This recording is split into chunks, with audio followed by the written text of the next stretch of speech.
Uşaq yüklənir və oxumaqdan imtina edir. 7-ci sinifdə oxuyur. Dincəlməyə vaxtı yoxdur, dərslər həddən artıq çoxdur, yüklər ağırdır.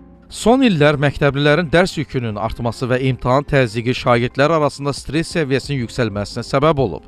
Valideynlər deyirlər ki, həddindən artıq çox tapşırıqlar və ya vaxt çatışmazlığı uşaqların həm psixoloji, həm də fiziki sağlamlığına mənfi təsir göstərir. 2 evladım oxuyur məktəbdə. Neçədə oxuyurlar? Biri 10-cu sinifdə, biri 6-cı sinifdə. Dərs çoxdur. Təhsil Nazirliyi məktəbə verilən kitabdan başqa əlavə kitablar çox alınır. Uşaq vahimələnir ki, mən bunu hansını hazırlayım? Hamısına da uşaq hazır getməlidir. Uşaq yüklənir və oxumaqdan imtina edir. İmtahan da çətindir, kitablar da çoxdur, dərsliklər də ağırdır. Yəni mən özüm dərk edə bilmirəm. Qalmışdı ki, uşaq 7-ci sinifdə oxuyur. Dincəlməyə vaxtı yoxdur, dərslər həddən artıq çoxdur, yüklər ağırdır. Bizim vaxtımızda məsəl üçün ədəbiyyat dərsini götürək adicə şairlərin, yazıçıların həyatı haqqında biz nəsə öyrənirdik, sonra bədii əsərləri oxuyurduq. Amma indi onların heç biri haqqında məlumat yazılmır. Sadəcə doğum və ölüm tarixi yazılır, şairin şəkli qoyulur və salam. Amma salınan suallar tam başqa cür olur. Məcburdur ki, uşaq əlavə nələrsə alsın, nələnsə öyrənsin. Təhsil məsələləri üzrə ekspert Şəmil Sadıq bildirir ki, dərsliklərin həddindən artıq çox olması, proqramın ağırlığı və qəbul imtahanlarının çətinliyi şagird və abituriyentləri stresə salan əsas amillər sırasındadır. Onun sözlərinə görə, bu amillər xüsusilə yuxarı sinif şagirdlərində psixoloji gərginliyi artırır və tədris prosesinə mənfi təsir göstərir.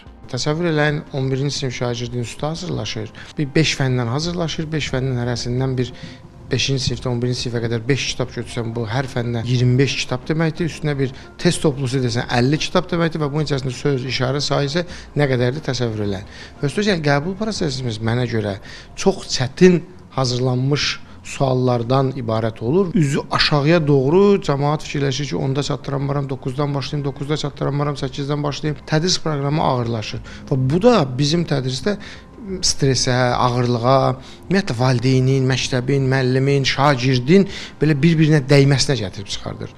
Ekspert qeyd edir ki, hazırda tətbiq olunan kurikulum sistemi ilə qəbul imtahanlarında təqdim edilən suallar arasında kəskin fərqin olması abituriyentlər arasında gərginliyi daha da artırır. Onun sözlərinə görə, məktəbdə öyrədilən imtahanda tələb olunan bilik və bacarıqlar arasında uyğunsuzluq şagirdlərdə narahatlıq yaradır. Bu səbəbdən ekspert təhsil sisteminin daha sadə və anlaşılan formada qurulmasının vacibliyini vurğulayır.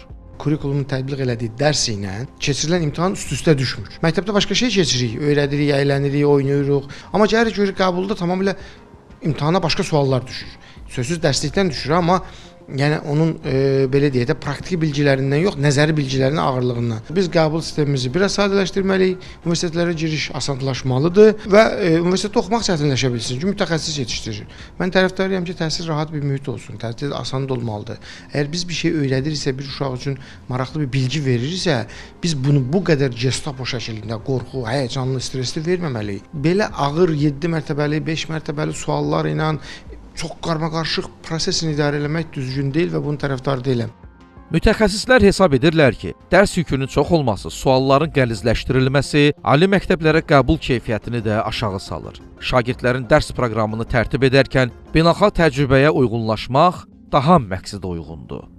Ali Rəsulzadə, Namiq Hüseyev, Ayaz Süleyman Soy, Xəbər Ertəsi.